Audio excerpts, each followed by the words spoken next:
young bride, still fresh 6 years after her death. Does her ghost stalk Mount Carmel Cemetery, trailing the scent of her wedding bouquet? Mysteries from the files of Arthur C. Clarke, scientist, writer and visionary. The scientist who invented the communication satellite, the writer of 2010, and now in retreat in Sri Lanka, the visionary who ponders the riddles of this and other worlds. These are the ramparts of the great fort of Gaul, built by the Dutch in the 17th century to defend themselves against invaders from the sea. The place is steeped in atmosphere, and many of the locals swear that at sunset they've seen the spectral figure of a Dutch lady floating silently along these battlements. Like the citizens of Gaul, everyone loves a good ghost story. But to many people, they're more than mere fiction. According to a British survey, 1 person out of 10 claims to have encountered a ghost. But what have they really seen? The dead returning, or merely figments of their own imaginations?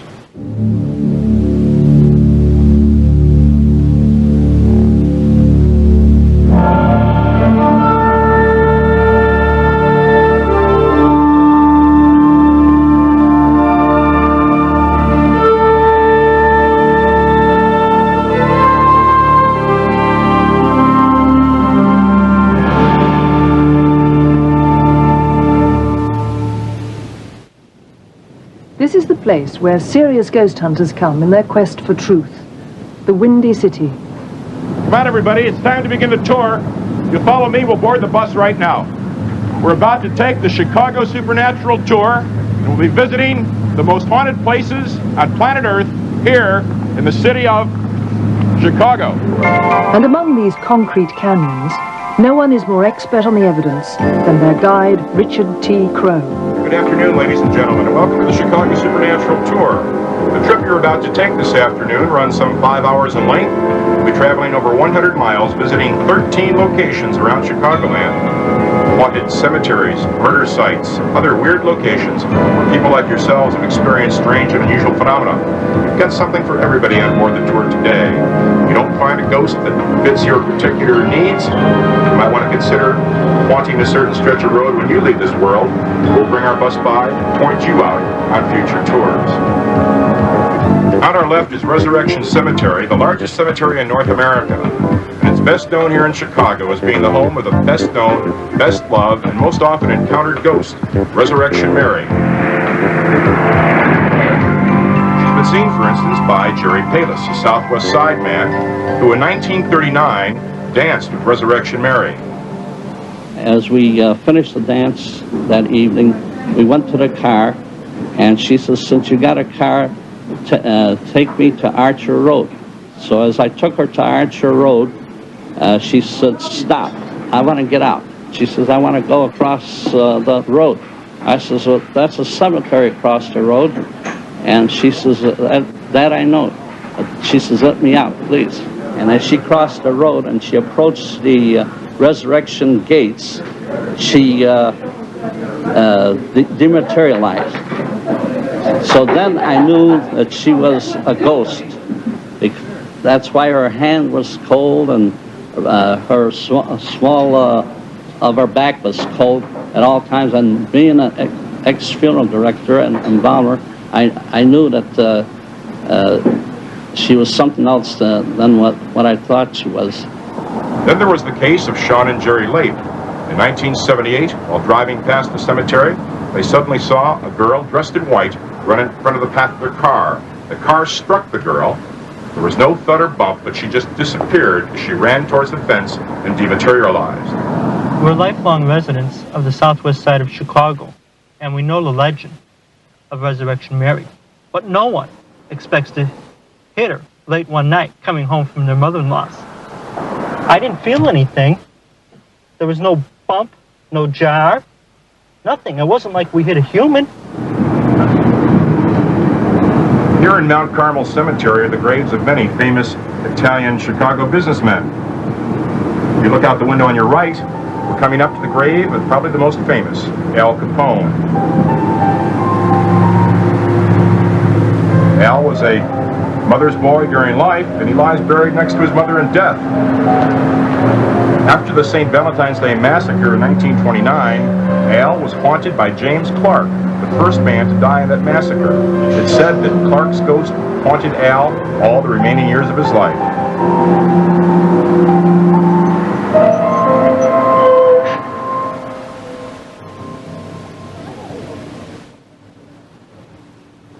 This life-size stone monument marks the resting place of Giulia Petta. She's called the Italian Bride, that's how she's depicted in the monument, and she was buried in her wedding dress after she died in childbirth at the age of 29 in 1921. Now, sometime after Giulia's death and burial, her mother, Filomena Piccola, began to have a series of unusual dreams. In those dreams, Giulia came back and begged and pleaded with her mother to have the grave exhumed. Finally, when permission was given, 6 years had passed. It was now 1927. The grave was opened, the casket taken out of the ground, and when opened, it was found that Giulia's body was in perfect condition, just as the day she died.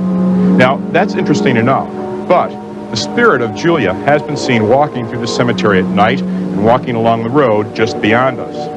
There are people who claim that they've actually smelled a miraculous scent of roses, even though there are no roses present.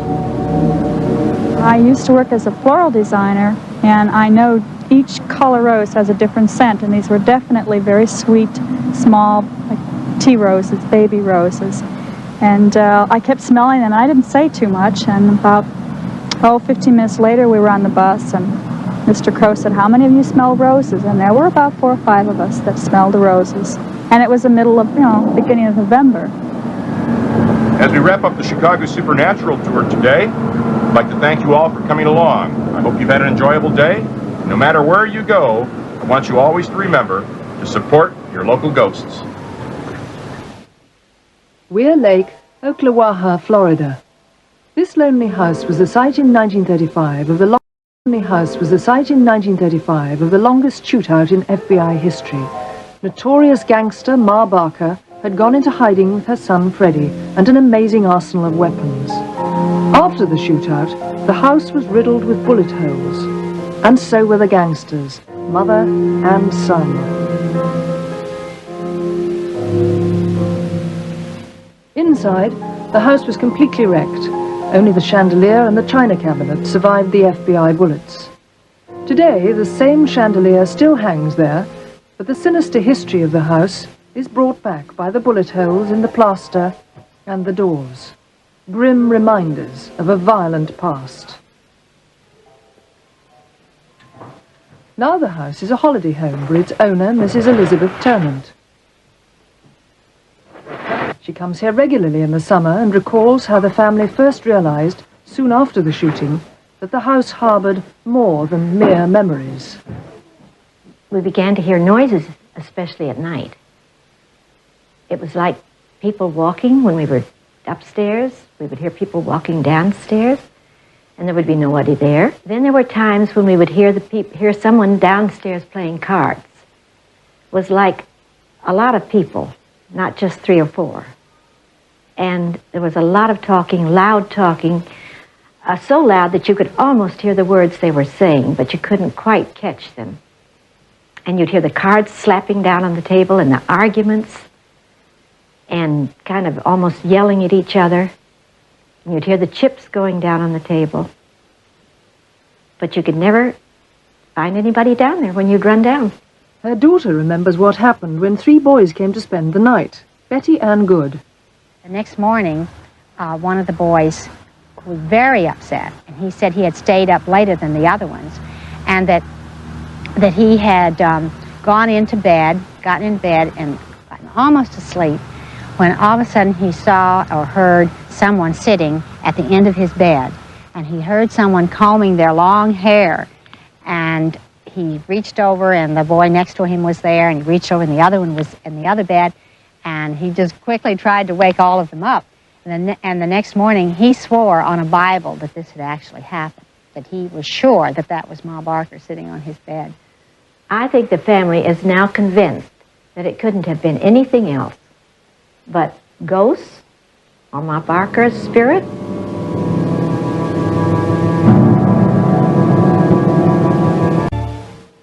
The ancient city of York boasts one of Britain's weirdest sightings. In the shadow of the Minster stands what some people claim is the world's most haunted building, Treasurer's House. An army of Roman soldiers is said to tramp through its gloomy cellars. Harry Martindale, then an apprentice plumber, saw them in 1953. He often revisits the site with tourists. Martindale was installing central heating pipes in a vault which, unknown to him, had been built on top of a Roman road. Suddenly, a Roman soldier marched through the wall. He came straight out to the wall, across the cellar, and through the wall opposite here. Immediately he came out of a wall, then I started to see a horse come straight out of the wall with a Roman soldier sat astride it. Across the cellar and through the wall opposite here. Once the horse had cleared the wall, then there was a complete column of Roman soldiers came out behind the horse. One of the first things that struck me was when they came through the wall, I couldn't see any of them from the knees down until they came to where the hole had been excavated in the centre of the cellar floor here. And then for about 2 paces, I actually saw them walking on the surface of the Roman road. The first thing I looked at was the helmet. The helmet came straight underneath the chin here, then from the bottom of the helmet, I could see there was a growth of hair. Most of them had beards. On the top half, they wore the broad bands of leather, joined together to form a jerkin, with the bare arms coming out. And on the bottom half, they wore a skirt.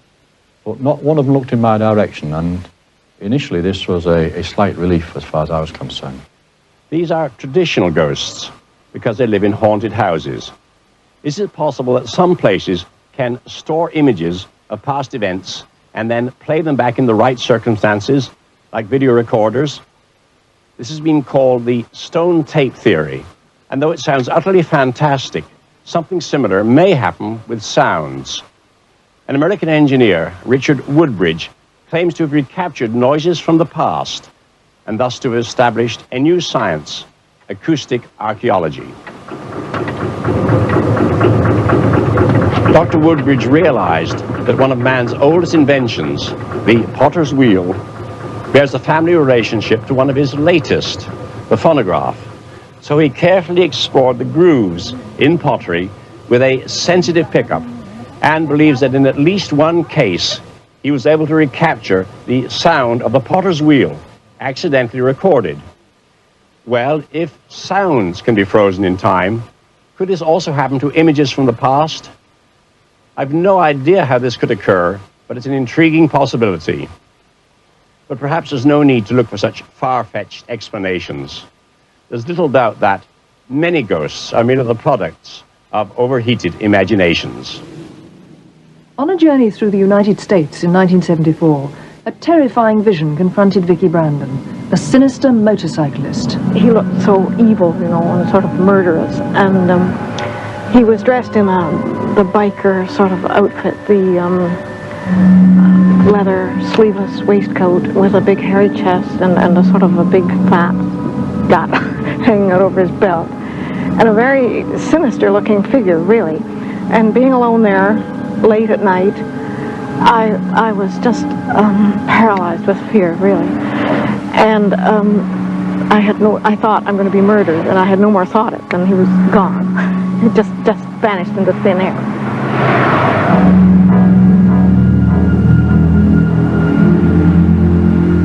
The menacing motorcyclist turned out to be just hallucination, as Vicky Brandon soon realized. I got out of the car and let the dog out, and we were both extremely sick, standing by the ditch. And I finally pulled myself together enough to get back in the car. And when I opened the door, I realized the reason for the trouble. It was full of fumes, and I hadn't noticed them before because we were in there with it. And as soon as I realized, as soon as I smelled it, I remembered that I had bought this stuff, this starter spray, which I think is ether or something in it, and I'd thrown it in the back seat, and I suppose the closure was leaking, and this had leaked all over the car, and we'd been inhaling these fumes for miles. Vicky's son, 15-year-old Jeff Brandon, had been begging her to buy him a motorbike. But Vicky was frightened of bikes and worried about her son. Upset by the fumes, her brain had conjured up the phantom biker. When you inhale any strong thing like that, it's like taking an anesthetic, but it mixes up your brain chemistry, and you have this business of seeing apparitions, where there isn't anything there really, but what you are seeing is a projection of the imagery in your own mind. People who have seen ghosts have often found them so real and so terrifying. People who have seen ghosts have often found them so real and so terrifying that they've changed their entire lives to escape. Silverwood Colliery, Yorkshire.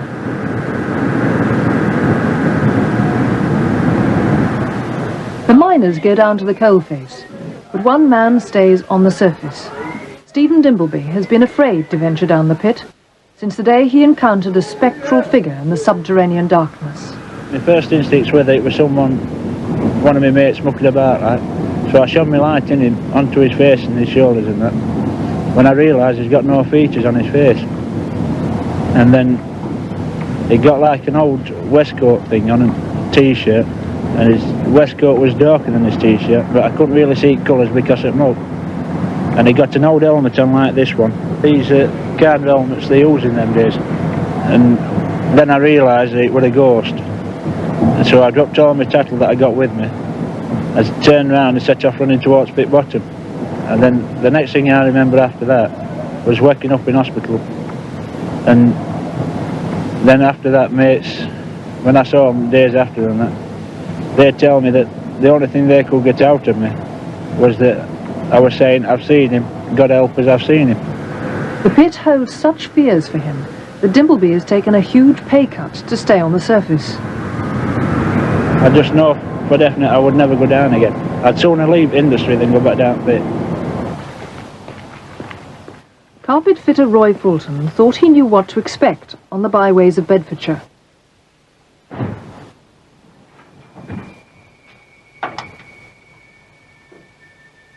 But there's one journey he'll never do again in the dark. He was driving home on the deserted road from Stanbridge to Tottenham when the headlights of his van picked out a lonely hitchhiker. There was a figure thumbing a lift on a street light down here on the left hand side. I'll stop just down here and let you see where it is. So we're there now. I thought myself he could either be going to Tottenham or Dunstable. So I thought myself I'd give the lad a lift. He actually walked back into the headlights of the van.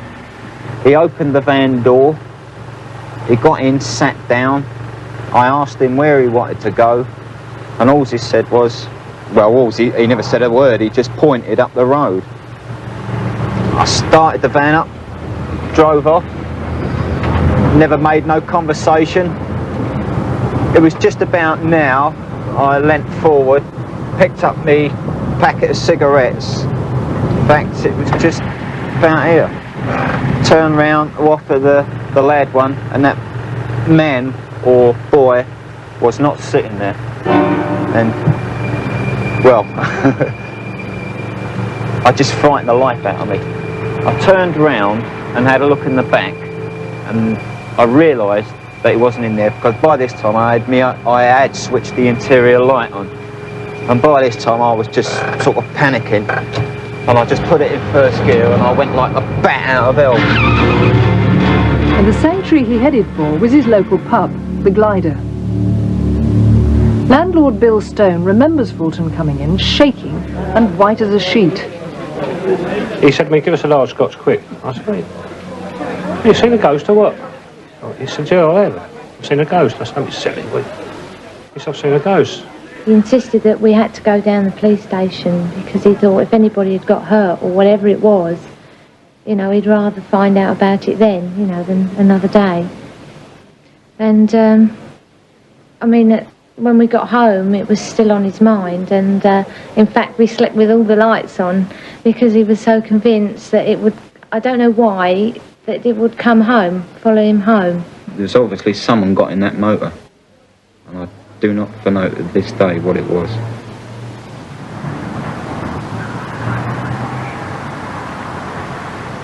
For a council house tenant in Grimsby, the shuffling figure of a hooded monk was too much to bear. Driven from her home, Sharon Grenny is moving with her children to a safer place. My little daughter used to sleep in here, and she slept in here for about 3 months when she started having bad nightmares, saying that something had came into the bedroom, woke her up at night with dishcloths over its face. I was lying in my bed, and this man came into my room, and dishcloths over his head. I couldn't see his face. She used to come into my bedroom crying at nights and that, and I just used to put her in bed with me, and she used to go fast off to sleep again. Well, then it started getting pretty regular that she was waking up saying this. So I moved her out of this bedroom and put her into the back bedroom. And after a couple of nights, she started going to sleep every night and not waking up at all. And I put all the toys and that in here, but she would never come into this bedroom and play. A few weeks later, after her friend Janet had seen the faceless creature, Sharon met it herself. It was about 8:30 at night, and I was putting my little boy to bed, just tucking him in, and my lights went out, and I started hearing all shuffling noises. And when my lights came back on, it came walking into the bedroom, and it stood at the foot of my bed. I couldn't see no eyes or no nose or anything, just his hood. I couldn't see no hair, and I stood there staring at him, and I thought, well, if I run out the bedroom, is he going to shut me in? Is he going to keep me in, you know, sort of like try and lock me in the bedroom? And I sort of like something just come over me to run out the bedroom, and I forgot all about my little boy. I just run out the bedroom, straight down the stairs, and then I asked Janet to come back up the stairs with me and get my little boy out. And when we came back up the stairs, got my little boy out the bedroom, and it had gone. And now the understanding council has found Sharon another home. I've no doubt that people really do see apparitions, but I don't believe that the dead return. It's very rare for two people to see a ghost at the same time, which makes me suspect that it's all in the eye of the beholder. So here's a theory of mine that may be crazy enough to be true. The human eye is a camera. It forms an image of the outer world on its sensitive screen, the retina, and then transmits it to the brain. Could the system sometimes work in reverse, so the brain sends images to the eye, making it not a camera, but a TV screen? Then believing would be seeing. This phenomenon might be caused by grief, by powerful emotions, by drugs, or plain expectation. But is there any point in adding to the pile of theories? We all love a good ghost story. Do we really want to know the mundane truth?